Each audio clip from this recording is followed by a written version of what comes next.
ሰላም ሰላም ውድ የዩቲዩብ ተከታታዮች እንዴት ናችሁ? እኔ ኢዮቤድ ኩመራ ነኝ አለው። ፈታ ዘና የሚያደርጉ ቪዲዮዎችን ይዤ ከች ብያለሁ። ፈታ ዘና እንላለን። የዛሬው ቪዲዮ ጸዳ ያሉ አስተማሪ ቪዲዮዎችን ይዤ መጥቻለሁ። ህፃናት ካሉ አጠገባችሁ ትንሽ ራቅ ብታረጉላለሁ። ላይክ፣ ሼር፣ ሰብስክራይብ ማድረግ እንዳትረሱ። ፋሚሊ ቤቱን ከፍ እናድርገው። እወዳችኋለሁ። እንቁላል ሌላ ታሪክ።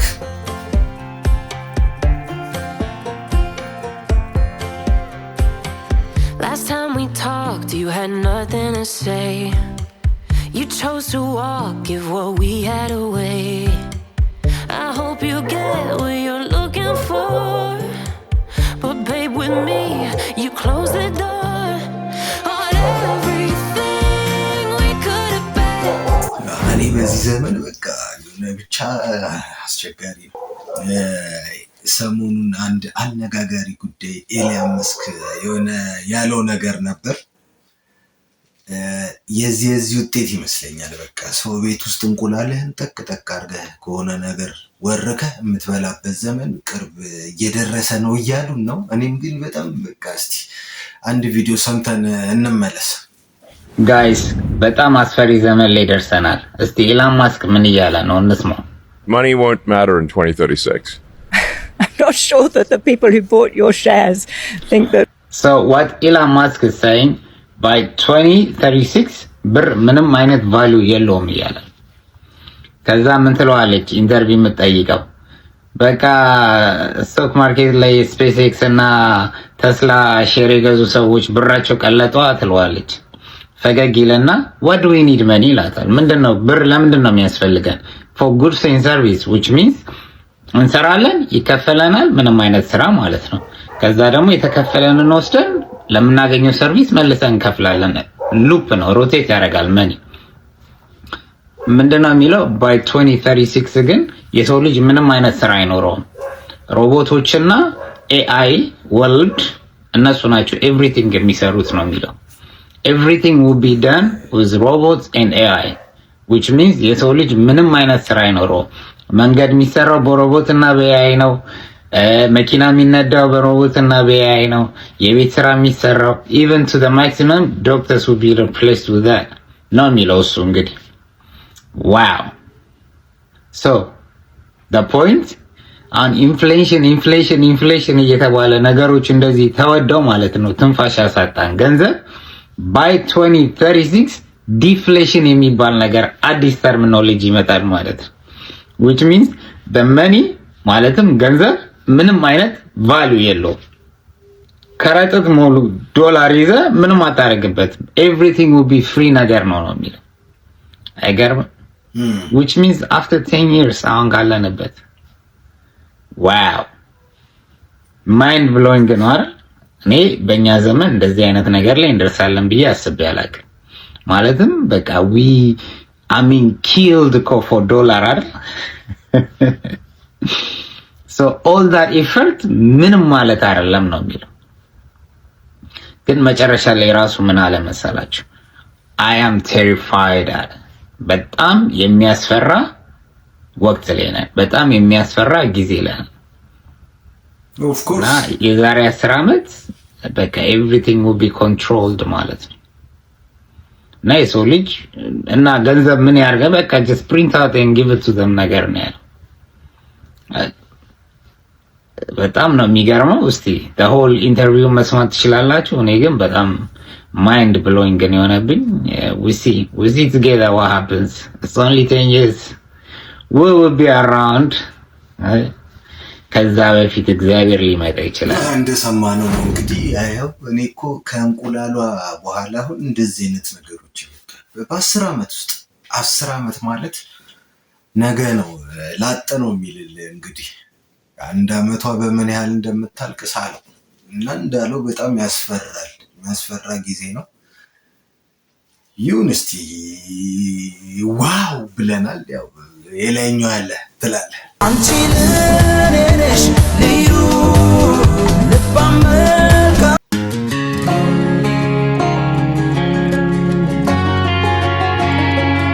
ልክ ነሽ በእውነት ልዩ አንቺ ፈረንጅ ሀገር ስትሄድ ለቀቅ ነው የሚያረጋት አባቴ። እዚህ የፈለገ ተንበርከኪ ብትባል አንገቷ ይቆረጣል። ክብር አለ በሀገሬ ዘራፍ ቀለለ በቃ የሆነ ትላለ። ይመቻቸው። ደስ አይሉም ግን በቃ የሆነ ተመችተውኛል። ጽድት ያለ ሰርግ ነው ማሳያቸው። በቃ የከተማችን ጽድት ያለ አነጋጋሪውን ሰርግ ነው የምናየው። እስቲ አይተን እንምጣ። በቃ እንዲህም ይቻላል። ትፍትት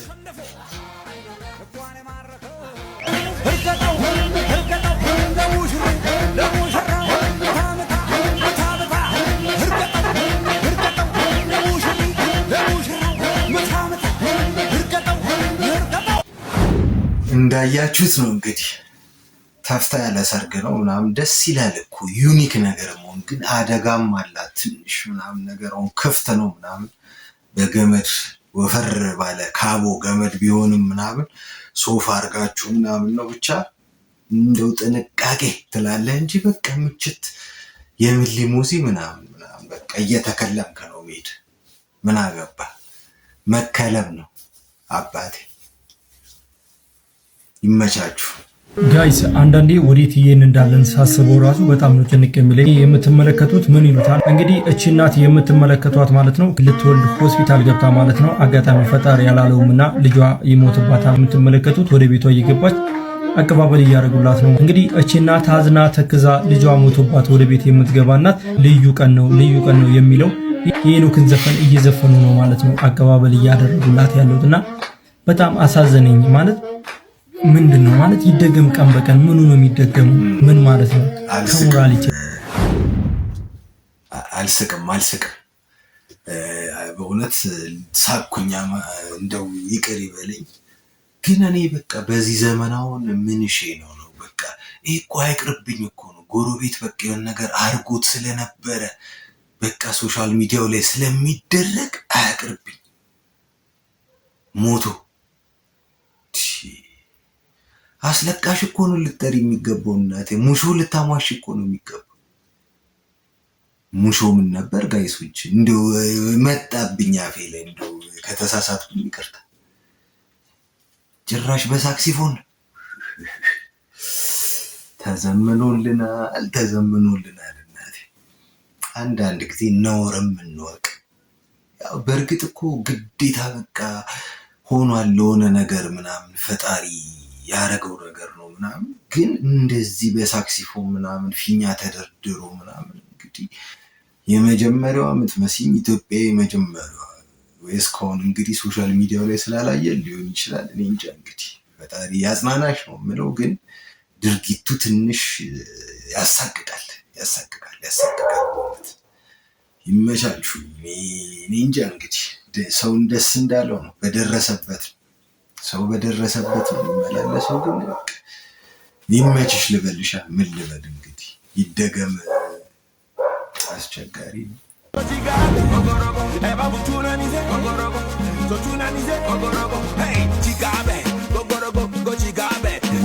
ዋው በቃ የሆነ ሃውስ ፓሪ ሙድ አምጥተውታል። ሃውስ ፓሪ ሙድ በቃ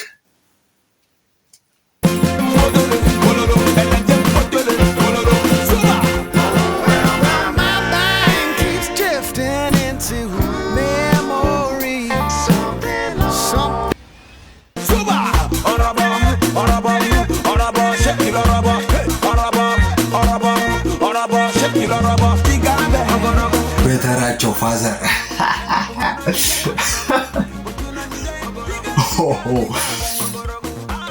ዋጋውን ስጡልኝ አባቴ ይገባዋል።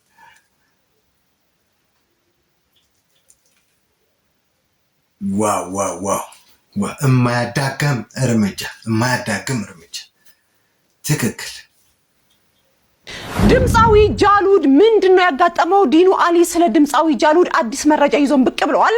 ዲኑ አሊ ከድምጻዊ ጃሉድ ጋር ባለፉት 3 ወራት የሚያደርጉት ቆይታ በመልካም ውጤት ማጠናቀቃቸው ገልጾ ማለት ነው። በእነዚህ ወራት ውስጥም ድምጻዊው አስደናቂ የጤና እንዲሁም ደግሞ የአኗኗር ዘይቤ ለውጥ ማሳየቱ ማስታውቋል። ታዲያ ዲኑ አሊን ከወራት በፊትን ከድምጻዊ ጋር በወዳጆቹ ጥራትን ከተገናኙ በኋላም ላለፉት 3 ወራትም አብረው የቆዩ ሲሆን በእነዚህ ጊዜያት ውስጥ ማለት ነው ጃሉድ ከነበረበት የሰውነት ክብደት 10 ኪሎ ግራም በላይ መጨመሩና ከነበሩበት ጎጂ ልማዶች ሙሉ ለሙሉ ተላቆ መቆየቱን ገልጿል።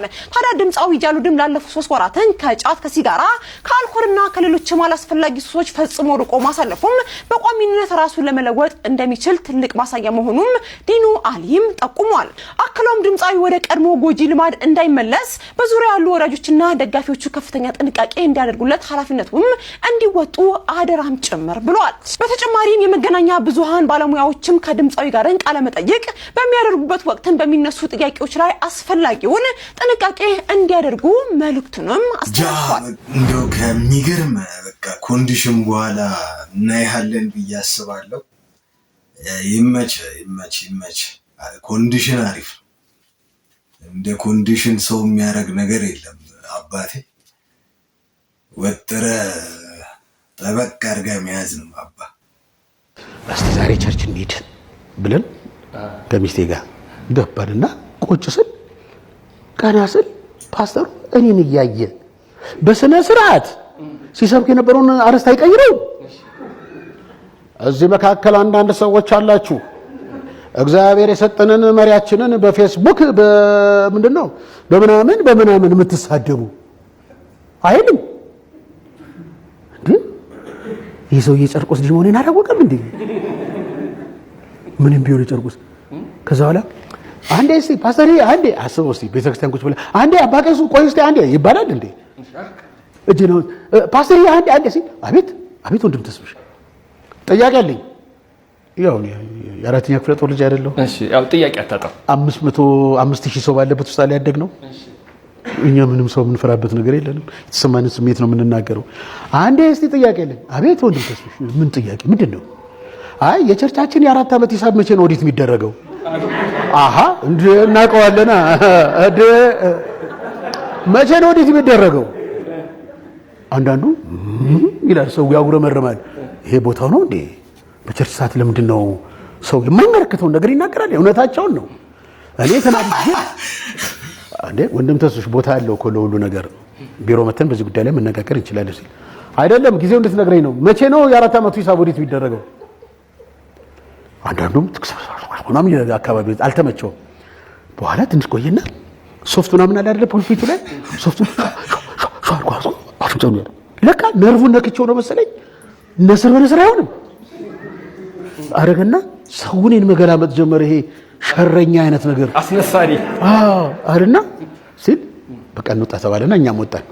በማክሰኞ የቸርች ልጆች ደወሉልኝ። ጋሽ ተስፍሻ ፓስተራችን ስሙን ቀየር ነው ማን በለ ፓስተር ነስሮ ከዛ ነስሮ ነው ቀረ አልመጣም። ከዛ በኋላ ምን ልሰራ ነው የምሄደው? በሰላም የተቀመጥኩትን ሰውዬ ነገር ፈልጎኝ ይላል እንዴ? ከለታት አንድ ቀን ጥላሁን ገሰሰና መሐሙድ አህመድ ምን አይነት እግዚአብሔር እንደታረቃቸው አላውቅም። 5 ኪሎ መካነ ኢየሱስ አይሄዱ እንግዲህ ዛሬ 100 ዓመት በለው እንግዲህ እዛ ቸርች ተገኙ። የእውነተኛ ታሪክ ስለሆነ ነው በድፍረት ምነግርህ። ማን ይዟቸው እንደሄደ ብቻ ጊዜ ሊወቀው ቸርች መጡ ሲሉ ታታለ ሰው መተው ገና ቂጣቸው እኮ ገና ወንበሩን ገና ከመንካቱ ፓስተሩ እንትኑን ቀየረው፣ ርዕሰ ጉዳዩን ቀየረውና ሰምታችኋል አይደል ይባላል ዘፋኝ መንግስተ ሰማያት አይገባም እንኳን ደህና መጣችሁ እኮ ነው የሚባለው። የሆነ እኮ የሚያወራው ነገር እኮ ጥሩ ነገር አለው። እዛው ቀርቶ ቢሆን ኖሮ እና አንዳንድ ብቻ ነኝ እንጃ ብለው በሰላም የእግዚአብሔር ቤትን በድፍረት የሚናገሩ ሰዎች በጣም የበዙበት ጊዜ ነው። ማረጋ ይቻላል። እንዲህ አይነት በሽተኛ ሰው ሙሉ ለሙሉ መጥፎ ነው እያልኩ ሳይሆን አሁን አገልጋዮቹን የሳለበት መንገድ ምናምን ያው ከገንዘብ ጋር ነው። በቃ የኛ አገልጋዮች የሚያያዙት እንግዲህ አይዶን ነው። አንፈርድም፣ እኛ አንፈርድም። ለማንኛውም ጥሩን መርጠን መጥፎዋን እንተዋታለን ብለን እናስባለን። ይመቸው። እስቲ ከማለዳ ኮከቦች ውድድር እኔ በጣም በቃ አብዛኞቹን ሳያቸው ምናምን አሁን ላይ ጥሩ ቦታ ምናምን ደርሰዋል ምናምን እና አንድ በጣም ያስገረመኝን ቪዲዮ ከእንቅልፍሽ ስትነሺ በጣም በደስታ ስሜት ነው። በደስታ ስሜት ውስጥ ሆነሽ ከእንቅልፍሽ ነቅተሽ ወደ መስታወቱ ስታመሪ ግን አንድ አስደንጋጭ ነገር ገጠመሽ። በመስታወት ውስጥ ያየሽው ነገር በእጅጉ አስደንግጦሻል። ጾታሽ ተቀይሯል።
ኮከቦች በጣም ገርሞኝ ነው ራሱ ቪዲዮን ሳየው ያስገባውላችሁ በጣም በቃ የሚገራርሙ አሁን ላይም በቃ ቡንስ ያረጉ ሰዎች አርቱ ላይ ምናምን ወጣቶች ምናምን የማለዳ ኮከብ ቅጥቅጥ ነው እንዳለ ያለው በቃ አባቴ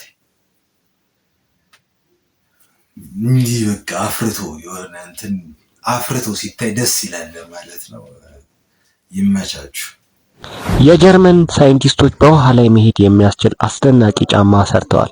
ይህንን ጫማ ሳይንቲስቶች ለጋዜጠኞች እንግዲህ በሚያሳዩበት ጊዜ አንድ ጋዜጠኛ ይህንን ነገር እውነት መሆኑን ለማረጋገጥ በኖርማል ጫማዋ ውሃ ላይ ለመሄድ ስትሞክር እንደተመለከታችሁት ውሃ ውስጥ ሰጥማለች።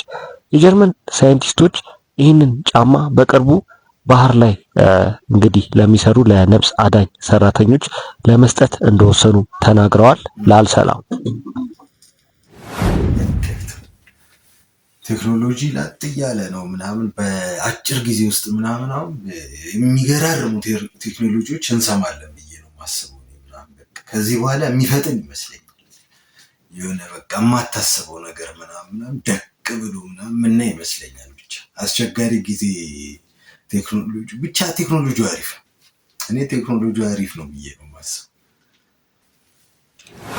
አዶናይ ሂንካ አዶናይ ኢኑ ላንተ አዶናይ ሲጀመር ለራሱ ጥቅም ነው የሚሄደው። እመቤቴን ለራሱ ጥቅም ማለት ነው። አሁን ከትግራይ ክልል የመጡ እነ ጭደድ ቮይካ ምናምን ነበሩ። እነሳቸው አላገኝም ብሎ ማን ያገኘው? አዶናይ ጃም በጣም ቫይራል ስለወጣ ማለት ነው። ለራሱ ጥቅም ነው የሚሄደው አዶናይ። እመቤቴን እንዲህ ቆይ ምን እሺ ነው ሰዎች ማገዝ እንጂ ለራስ ጥቅም ምን ያደርግልሃል? በቃ ሆም ብሎ ቫይራል የወጡ ማግኘት ነው የሚፈልገው።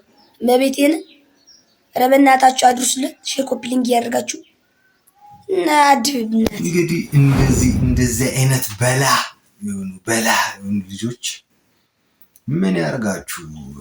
የሆነ እኮ የሚለው ነገር እኮ ሊሆን ይችላል እኮ ሰው 100% ፐርፌክት ሊሆን አይችልም ምናምን። የሆነ አንድ በቅርብ ቲክቶክ ትንሽ ስም ያለው ሰው ሲያወራ ስለሰማው ነው እኔ እንዲህ እንኳን ስም አግኝቼ ምናምን የሆነ ነገር ቪዲዮቼ እንዲወጡልኝ ምናምን ትንሽ እንኳን ምናምን ስለው ብዙም ሊያገኘኝ አልፈለገም አለ። በቃ ሁሉም ጋር ሊደርስ አይችልም ምናምን፣ እሱም የራሱ ህይወት ይኖረዋል ምናምን። ከዛ ግን ደጋግመህ እንደዚህ ምናምን ካልተደረገልኝ ምናምን ብለህ እየየ ምናምን ነገር ምናምን በቃ አይሆንም። አባ አድብ ይደብራል። አድብ ገና ልጅ ነህ። ቲክቶክ እና ምናምን ስታይ ሁሉም ሰው ሐኪም የሆነበት ሁኔታ አለ። በተለይ ከሰውነት ድድ ከዳይት ጋር እና ከምናምን ጋር በተያያዘ በጣም ብዙ ሐኪሞች ስፔሻሊስቶች ምንም የማያውቁ ቲክቶክ ላይ እንደዚህ ተሰልፈው ሰውነትሽን ለመቀነስ ከፈለግሽ የሚከተለውን ቪዲዮ እዩ። በቀን አንድ ጊዜ ምግብ ትበላና ከዛ በኋላ ምግብ ከበላ ከ3 ሰዓት በኋላ ውሃ ትጠጣለህ። ከዛ በኋላ በነጋታው ነው በላው ይችላል። እሱ ጥሩ ነው ለኢኮኖሚው። ይደፋሻል ሰውየው የሆነ አንቺ እንትን የምትይው ነው። አይኛ ተስማምቶናል። ስጋ መብላት እንደሚያከሳታ አውቁ ኖሯል ይሻል። እሱን አይተሽ ስጨርሺ ስጋ መብላት የሚያመጣቸውን ጉዳቶች ልንገራችሁ ምናምን ሲልሽ በጭንቀት አሁን መጀመሪያ ውፍረት አልነበር ችግርሽ፣ አሁን ደግሞ የአእምሮ ችግር ውስጥ ሁለተኛ ችግር ተጨመረ። አካላዊም አእምሮአዊም ጤንነት ይናገር ያ በጣም በዚህ አጋጣሚ ላይ ሰዎች ከልክሉልኝ። በተለይ ምግብ ላይ የሐኪም አይነት የቆዳና የምግብ ሐኪም ቲክቶክ ላይ በግማት በቃ ኖርማሊ እኮ ወደ ዥንጉርጉር ትይጃለሽ። እነሱን ተከተለሽ ብትቀቢ እኮ ተልባ ተቀብተሽ አቮካዶ አድርጊበት ይችላል። እሱን አድርገሽ ጨርሽ ደግሞ አቮካዶ ፊታችን ላይ ጉድ ነው የሚያመጣው ይችላል። አድርገሽ ታጥበሻል። ጉድ አቮካዶ ጉድ ይላላጣልሻል። ደግሞ እሱን ደግሞ የዘይቱ አይነት ሰምቼው ማለት ነው የወይራና ምንድን ነው የሆነ ካስተር በኮኮናት አርጋችሁ ይልሻል። ከየትስ ነው የሚመጣው ነገሩ? አው ምንድነው ባይዘዌ ኦርጋኒክ ነገር ምናምን መጠቀሙ አሪፍ ነው። ብዙ ግን እዛ ጋር እንዴት ነው እኔ አንዳንድ ጊዜ የሆነ አርግ የሚሉት ነገር የሆነ አሲድም የሚፈጠር ይመስለኛል። በቃ የሆነ ሎሚ አርገ ይላል፣ ኮልጌት አርገ ይላል። ብቻ የተሞከረ ነገር እና የሆነ ሳይንሱን የጠበቀ ነገር ከሆነ ክፋት የለውም። ግን እንዳለው እውነት ነው። በጣም በቃ እንጃ አስቸጋሪ ነው። በዚህ ምስል ላይ የምታዩት ወጣት በዚች በአንድ ፎቶ ምክንያት ብቻ ነው ዓለም ላይ ቫይራል መሆን የቻለው። ልጁ ህንዳዊ ሲሆን የሚኖረው ጀርመን ውስጥ ነበር። እንደምታዩትም ባቡር ውስጥ ቁጭ ብሎ እየተጓዘ ነበር። አንዲት ውብ ሴትም አጠገቡ ተቀምጣለች። ነገር ግን አጠገቡ ማን እንደተቀመጠ አላስተዋለም ነበር። ይቺ ልጅ ሚዚ ዊሊያምስ ስትሆን በብዙዎች ዘንድ የሚወደደው ጌም ኦፍ ትሮንስ ተብሎ የሚጠራው ተከታታይ ፊልም ተዋናይ ነች። በዛ ላይ እጅግ በጣም ታዋቂና ተወዳጅም ጭምር ነች። ልጁ ግን ምንም አይነት ትኩረት አልሰጣትም ነበር። ልክ ወርዳ እንደሄደችም ጋዜጠኛው ልጁን ይጠራውና አጠገብህ ማን ተቀምጣ እንደነበረች ታውቃለህ ሲል ይጠይቀዋል። በርካቶች እሷን ለማየት ሆነ ከሷ ጋር ፎቶ ለመነሳት ይጋፋሉ፣ ይጣላሉ። አንተ ግን አጠገቧ ተቀምጠህ ምንም ነገር አላደረክም ሲል ይጠይቀዋል። ልጁ የሰጠው መልስ ግን የሰውን ልብ የሚነካ ነበር። ትህትናና እውነትን ባዘለ አንደበት እኔ የመጣሁት ከህንድ ነው፣ እዚህ የምኖረው ደግሞ በህገ ወጥ መንገድ ነው፣ የመኖሪያ ፍቃድም ስራም የለኝም። ታዲያ ስራ ለማግኘት ከአንድ ቦታ ወደ አንድ ቦታ መዘዋወር አለብኝ። ለዛ የምከፍለው ደግሞ ኪሴ ውስጥ ድንቡሎ ሳንቲም የለኝም። እናም እዚህ ባቡር ላይ የተሳፈርኩት ትኬት ሳልቆርጥ ነው። እናም እኔ እያሰብኩና እየተጨነቅኩ የነበረው የትኬት ተቆጣጣሪዎች መተው ካሁን አሁን ያዙኝ የሚለው ነው እንጂ አጠገቤ ማን እንደተቀመጠች ምንም የማውቀው ነገር አልነበረም። በዛ ላይ ኪስ ውስጥ 1 ዩሮ የሌለው ሰው አጠገቡ ማንም ተቀመጠ ማን ምንም አይነት ለውጥ አይኖረውም ሲል ይመልስላል። ጋዜጠኛውም በሰማው ነገር እጅግ ልቡ ተነክቶ በሳምንት የ800 ዩሮ ስራ ያስቀጥረዋል። በመቀጠልም ጋዜጠኛው ይህንን ፎቶና ያጋጠመውን ነገር ፖስት ያደርጋል። ግን ያ ፎቶና ያ ታሪክ ዓለም ላይ ነበር የተጠለቀለቀው። በርካታ ሰዎችም ፎቶውን ተቀባበሉ። እንዲሁም የጀርመን መንግስት ይህንን ታሪክ ሰማ። ወዲያውኑ ማስጠርተው ጭንቀትህ ምን ያክል እንደሆነ ከዚህ ፎቶ ላይ መረዳት ይችላል ብለው የመኖሪያ እንዲሁም የስራ ፍቃድ ሊሰጡት ይችላል። እሱ በዛ ሰዓት እንግዲህ ያሰበው የባስ ሳይኖረው ምናምን እርግጠኛ ነኝ እሷ እንደው ቢያቃት ራሱ በሌላ ጊዜ ቢያቃት ራሱ ትዛተለው እሱ የሚታየው ወታደር እዛ ጋር ተይዞ ምናምን ከባስ ላይ አባቴ እንዲህ ያደጉ ሀገሮች እንጃ ፊሽካ የሚነፋበት ነው ይመስልም ቢር ምናምን ተጨንቆ ነው በቃ ሊያቃት አይችልም። ግን በቃ እንደዚህ ነው የሆነ አንዳንዴ ይስተካከልልህ ከላይ አትጨነቅ ሲል ፈጣሪ ከአንዳንድ ነገሮች ክፍትፍት እስቲ እንደው ለኔም ክፍትፍት ታርግልኝ ትላለህ። እንዲክፈትላችሁ ውዶች። አስቸጋሪ ነው የሰው ልጅ ግን በቃ ጀርመን ሄዷል ብለን ነው ቤተሰብ የሚያስቡ ጀርመን ሄዷል። ግን በቃ ሰው የትኛውም ቦታ ላይ በብዙ ፈተናዎች ያልፋል ምናምን። እኔ ያንን የተማርኩት በቃ የሆነ ቦታም ስንሄድ አይደለም ምናምን አስቸጋሪ ነው ምናምን ቻናላችንን እስቲ ላይክ፣ ሼር፣ ሰብስክራይብ ማድረግ እንዳትረሱ ጋይሶች። በረሮን ብትገድል ምንም አትባል፣ ቢራቢሮን ብትገድል ግን ለምን ትባላል? ብዙ ጊዜ ሰዎች ስነ ምግባርን በውበት ይለካሉ። ሰዎች ነገሮችን በእውነታ አያዩ፣ የሚያዩት በመልካቸው ነው። ታዲያ ይዤ መጣሁ ይዤ የሚመለሰው አንድም ነገር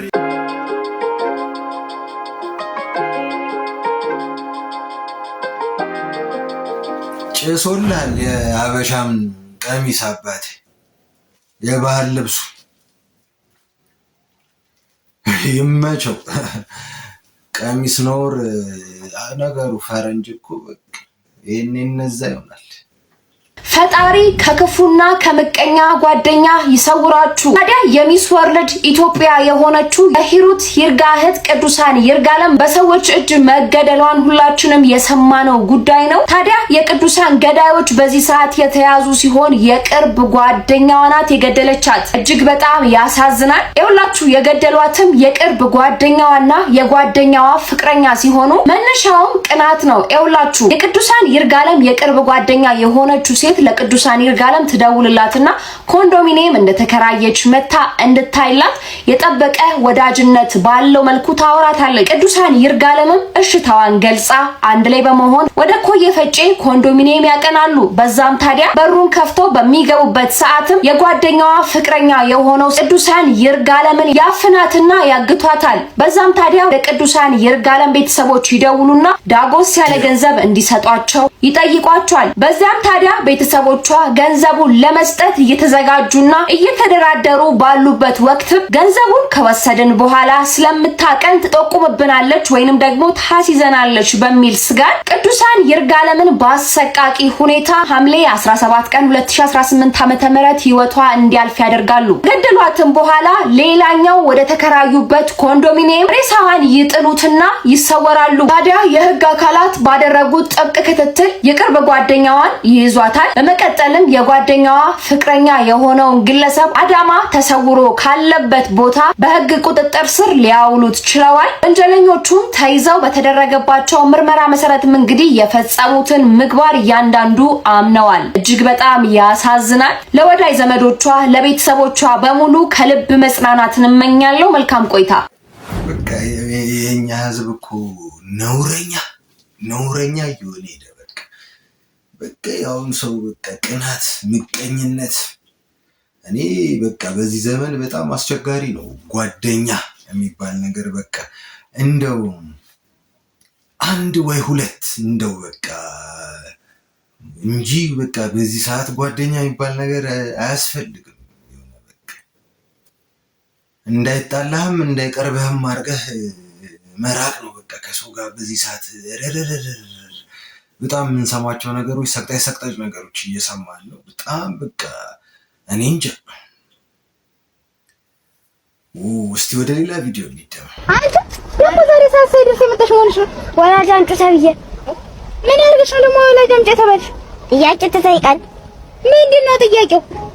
የንጽህና መጠበቂያ መሳሪያ ተናገሩ ተብለን ከዛ እጄን አወጣሁና ሞርተርና ዲሽቃ አልኩ። አንቺ ዘራ አሰዳቢ! አሁን አንቺ ማን ዘር ትበይ ነው? ታንኩን የጥለሽ ለምን ግቢ? የማዘርየዋ ደስ አይልም። የድሮ ባልና ሚስት እንዲህ ነበር የሚራምዱት። ባልየው ከፊት ሚስትየው ከኋላ። ይህ ምስል የተቀረጸው በ1980ዎቹ መጀመሪያ አካባቢ እንደሆነ ይገመታል። ምን ሐሳብ አላችሁ? ግርማ ሞገስ ያለሽ እንደው ልበልሽ ቆመሽ የኔ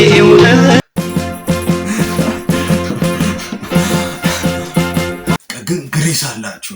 በቃ ቦቲውን ምናምን ጭሶም ቢሆን ግን ግሬስ አላችሁ። አንተ የድሮ ሰዎች ምን እሷ ራሱ እርምጃዋን አይተዋል ምናምን በቃ የሆነ ጠንከር ያሉ ህዝቦች ይሄ ጥፍር እንትን ምናምን እንዲህ ሐሞት የፈሰሰ ወጣት እንዲህ ብሎ የሚሄድ ወጣት አይደለም። በቃ የሆነ ራመድ መታ ነው በቃ ዋው። ሞቃዲሾ የማን ዋና ከተማ ነች? የኤርትራ ሞቃዲሾ። አንተ ኤርትራ ውስጥ ወስዶ ነበር ማሰር። ሞቃዲሾ የማን ዋና ከተማ ናት? ኧረ ሰዓት ከተማ አይደለችም። ከተማ ነች እንጂ የሶማሌ ዋና ከተማ ነች። እሺ ደሳለኝ እኔ ግን እንዴ በፊት እኮ ፊዚክስ እሺ ታውት እችን እኮ በቃ ክላስ ውስጥ አያውቅም የሚባል ተማሪ እኮ የሆነ አገር ይጠራል የዛ ሀገር ዋና ከተማ ምናምን 54ቱን ሀገር ምናምን መሸምደድ ምናምን እሷን አይደል እንዴ በፊትኛ የምናውቀው ፊዚክሱን ለተማሪዎች ትተን ትውልድ ትጠላለህ። ኤርትራ ነገሩ ይሁን ጎረቤት ሀገር ነው ብለን ይሁን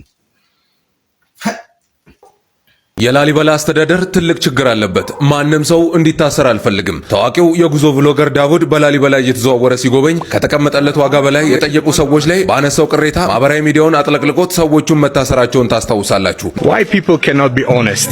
$1 for a donut? ነገር ግን ዳውድ በፌስቡክ ገጹ ባጋራው መልእክት ማንም ሰው እንዲታሰር እንደማይፈልግና ችግሩን የግለሰቦች እስር እንደማይፈታውና የላሊበላ አስተዳደርም ትልቅ ድርጅታዊ ችግር እንዳለበትም አስታውሷል። ሰዎች ካለባቸው ችግር የተነሳ እንዲህ ሊያደርጉ እንደሚችሉም ገልጾ ነገር ግን ላሊበላን ለመጎብኘት የሚከፈለው ዋጋ ከዓለም አቀፍ የጉብኝት ስፍራዎች ጋር ሲወዳደር እጅግ ውድ ነው። ነገር ግን ከዚያ ክፍያ ጋር የሚመጣጠን የደህንነት፣ የመጸዳጃ ቤት፣ የካርታና መሰረታዊ ልማት አገልግሎቶች የሉም ሲሉም ተችቷል። ቱሪስቶች ሲመጡ ኪሳቸው ላይ ብቻ ከማተኮር ይልቅ የቱሪዝም ሰራተኞችን ማሰልጠንና እንግዶችንም ከጉልበተኞች መጠበቅ እንደሚያስፈልግም አሳስበዋል። እናንተ ምን ትላላችሁ? ሐሳባችሁን በኮመንት አጋሩኝ። በብልሃት እንኑር። ያው አስቸጋሪ ነው ቱሪስት እንደ እንትን የሚመስላቸው ህዝቦችን ይቀርበኛል። አንዳንዴ ያቃል ፈረንጅ አያውቅም ብለህ አትሹድ አባ ምድረ ገጠሪ አታሰድቡ።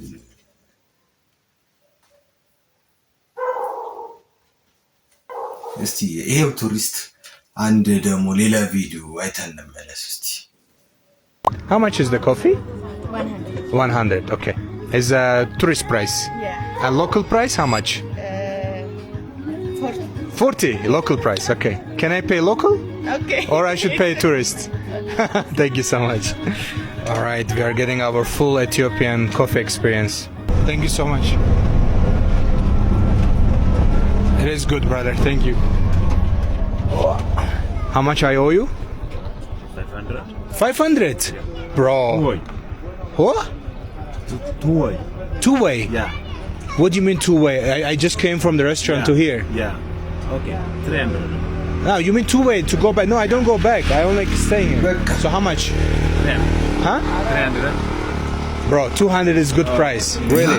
ምን ሆነ ነው አባቴ? በቃ እንዳበሻ ነው ገምቶ ይከፈል። የመንሱ 500 ራይድ ነህ እንዴ? እንዲሁም 2 ዓመት በጣም ገጭቷል። በቃ እንደዚህ ነው Вера, что за чувство? Держи себя в руках.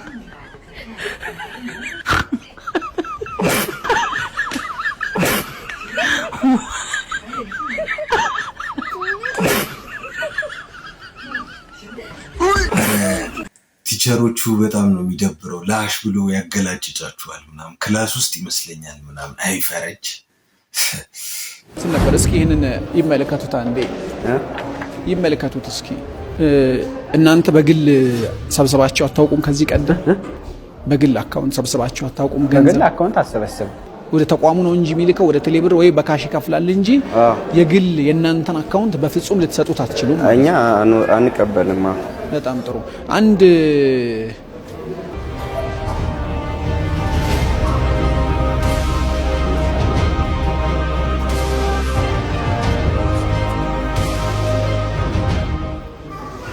ይህንንም ይመለከቱት አያይዘው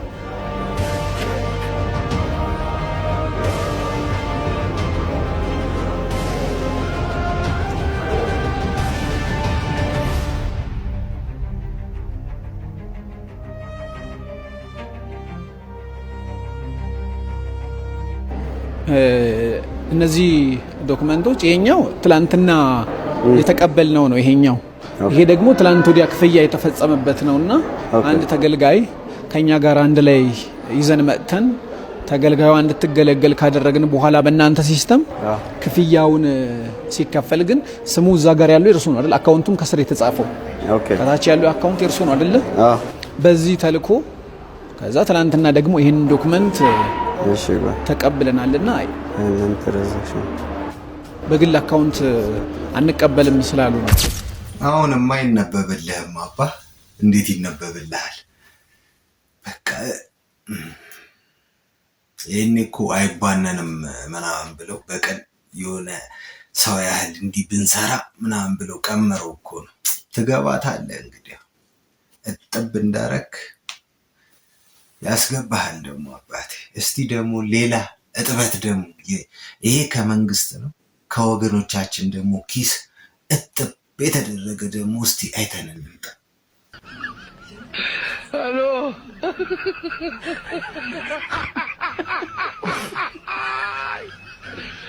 ወራካሎ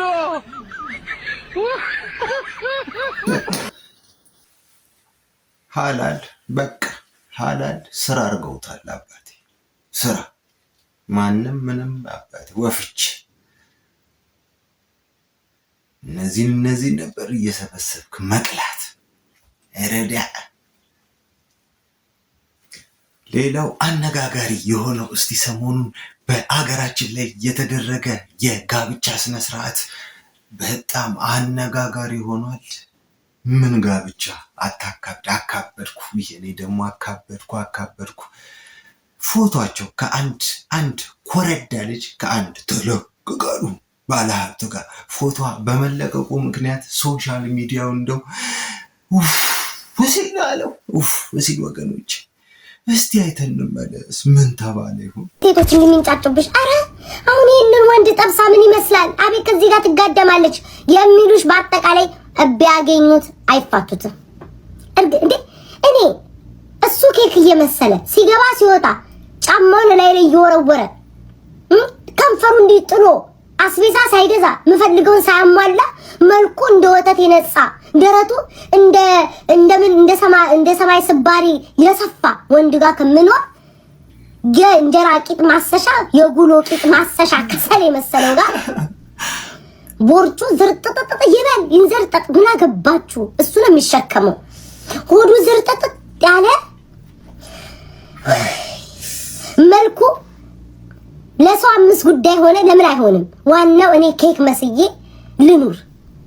ያስ አውቆ ይምሰል የምፈልገውን እያረገ የምፈልገውን እየበላው እየጠጣው እየለበስ ግዴታ እኮ አይናችሁን ገልጣችሁ እኮ አብራችሁ መተኛት የለባችሁ። እሺ እንዲህ እየተባለ አንድ ደግሞ እንደው ተናጋሪ ነኝ ባይ የአገሬ ሞኝ እስቲ ያለውን ሰምተን ማህደር ማየት እንችላለን። ማህደር ትመቸኛል። ቆንጅዬ ልቅም ያለች ልጅ የራሷ ስራ ያላት ምርጥ አርቲስት ቆንጅዬ። እጮኛ የነበረው ፓይለት ነበረ። ፓይለት በኢትዮጵያ ፓይለት ግድንግድ ስራ ደስ የሚል አሉሻ መጣ። አላሙዲን ስም ማን ነው ስትለው ገና 7 ቢሊዮን ዶላር አላት። ስሙ አላሙዲን ስም ማን ነው አለች። እኔ 7 ቢሊዮን ነው ስሜ።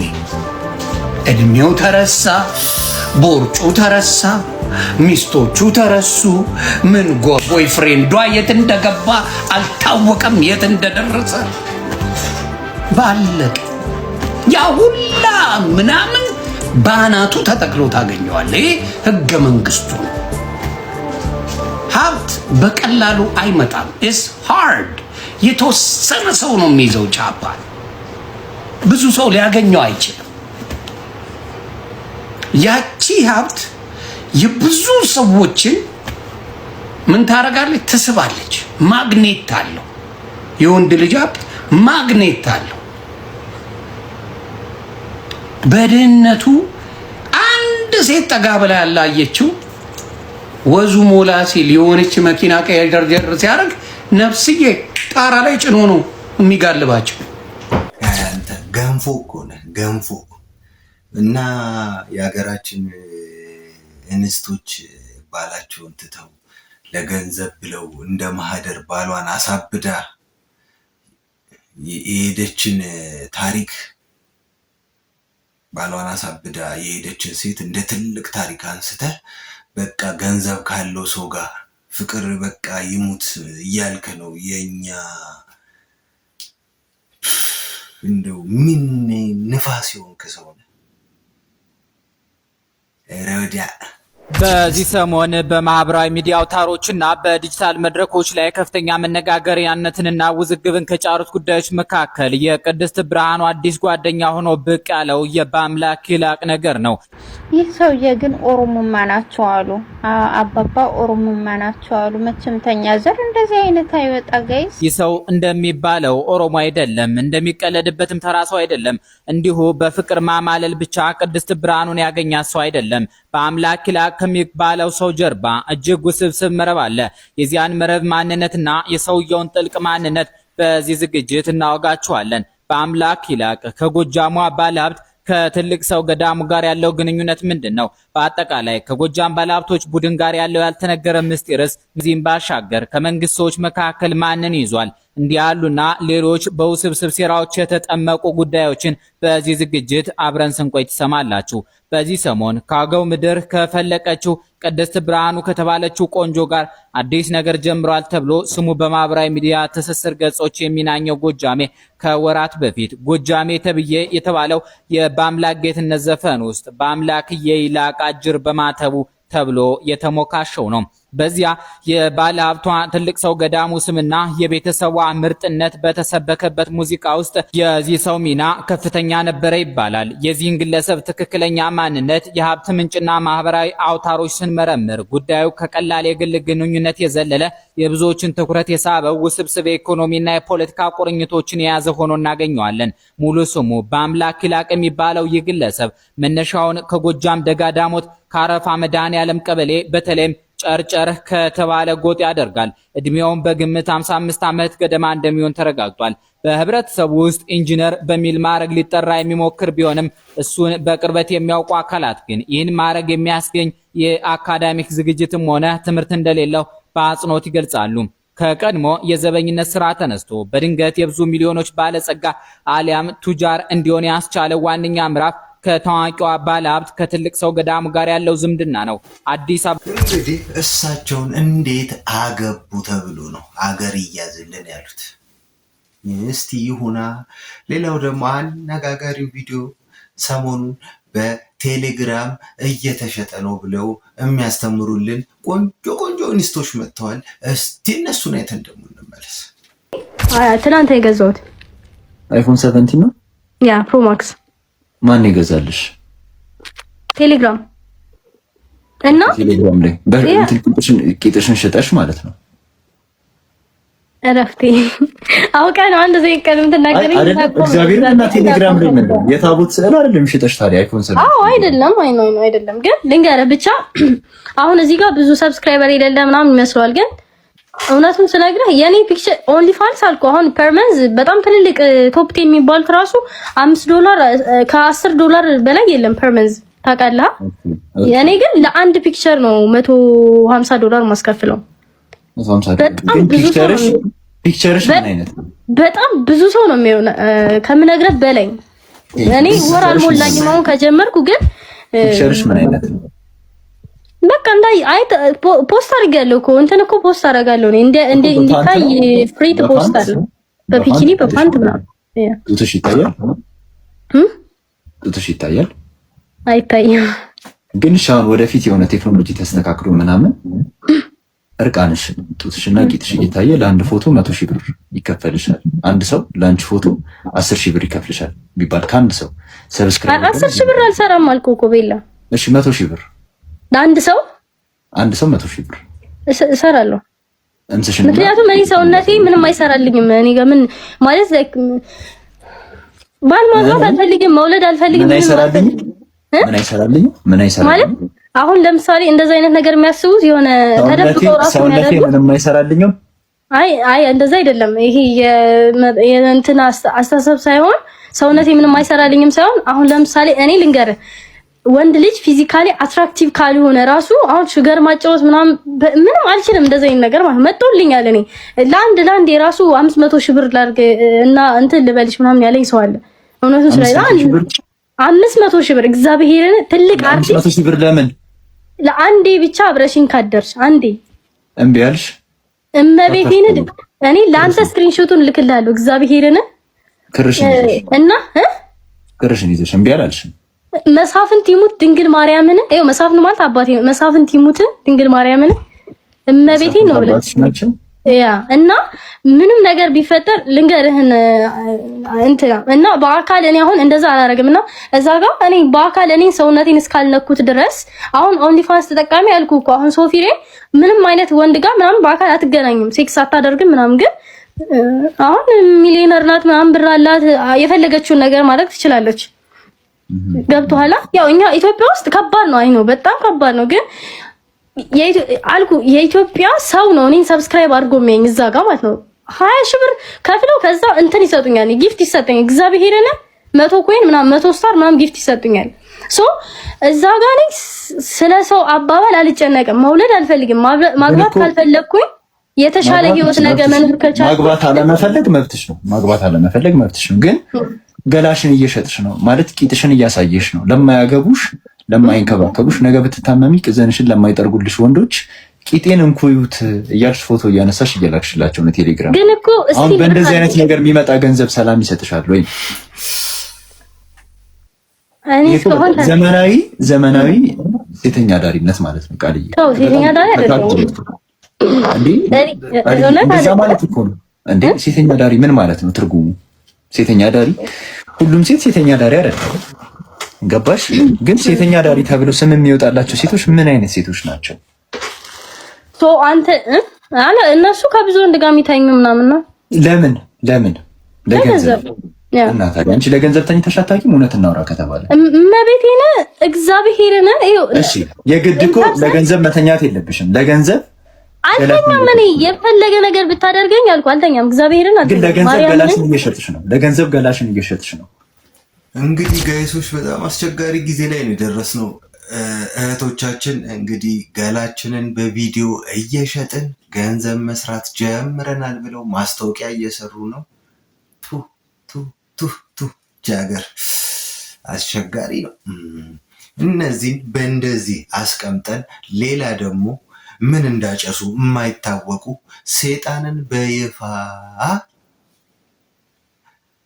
ተመችቶናል የሚሉትን ደግሞ ስቴተን እንምጣ። እሱማ መቼ ሰማዋል? ሴጣን እኔ ራሴ ዛሬ ሲኦልና ገነት ብኖር ሲኦል ነው የምገባው። ሴጣን እግዚአብሔር ጋር ገነት አልገባም። በእርግጥ እኔም ገነት መግባት አልፈልግም። ቦሪንግ ባይ ዘ ወይ ሴጣን እኮ የመጀመሪያ አልገዛ ባይ ጀግና ሰው እንደሆነ ታውቃለች። እንደ ባይብሉ በቃ ለምንድን ነው ታዲያ ለሱ እሺ የሚለው? የራሱ ግዛት አለው። ዓለም እንደፈለገ እሱን ራሱ ያሳስታል እኮ እግዚአብሔር ራሱ። አሁን በክርስትና ኢየሱስ አምላክ ነው። ባይ ዘ ወይ ሴጣን ሰውን አሳስቶ አያውቅም በመጽሐፍ ቅዱስ። አምላክን ግን አሳስቷል። አምላክን ፈትኗል፣ ተጫውቶበታል። እና ይሄንን የራሱ አቅም ያለው ሰውዬ ለምንድን ነው እሺ ብሎ የምታረቀው? ቅድም እኮ ነግሬሻለሁ እኮ ፈርቶ ነው እንጂ ሸሽቶት ነው እንጂ እኮ ተሰውሮ ነው እንጂ እኔ እኮ አሸንፎት ነበር እኮ። አሁንም ደግሞ ተስፋ አላችሁ በመጨረሻ አርማጌዶን የሚባል ጦርነት አለ አይደል? እዛ ላይማ ሳይንቲስቶች ይሄ በጣም ኒውክሌር ቦምብ እንትን የሚሉ ሰዎች እዛ ሰይጣን ጋር ስለሚገቡ ይሸነፋል። ያኔም እኮ አልቻለም ታዲያ ግጥም አድርጎ ነበር ደግሞ ሴፍ እረፍት ስጠኝ ትንሽ ብለም እንደቤ እንደከመኝ ምን ይሰራል? ቆይ ሴፍ ምን ይሰራል? እንግዲህ እንጂ ባይ ዘ ወይ ግን መጽሐፍ ቅዱስ በዚህ ዘመን ቢጻፍ ኖሮ ያ ሚካኤል ድሮን ታጥቆ ነበር እንደሚባል ታውቃለሽ? ድሮን ነበር የሚታጠቀው። ያው ይሄ በድምጽ እንትን የሚለው አለ ምንድነው ስሙ?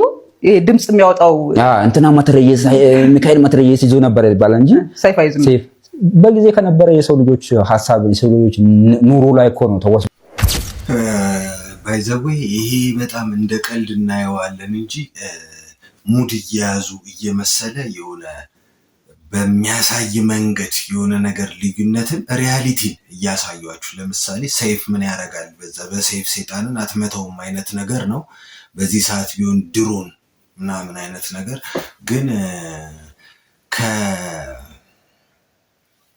ከድሮ ከማንነት ከፈራ እግዚአብሔር ምናምን እንዳይኖርህና ሴጣንን አቀፌው እተኛለሁ ሲኦል እገባለሁ ምናምን ይሄ ሌላ አጓጉል ነገሮችን እንድንለማመድ የሚገፋ መሳሪያ ነው እና አውቀውት ይሁን ሳያውቁት ይሁን ባላቅም ግን በጣም አስቸጋሪ ሆነ። እንደዚህ እንግዲህ ደግሞ በድፍረት የሚሉ ትውልዶችም እየመጡ ነው።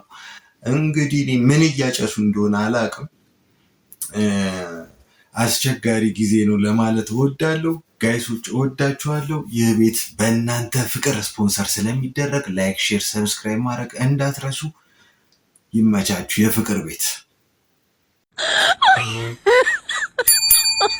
Oh my God.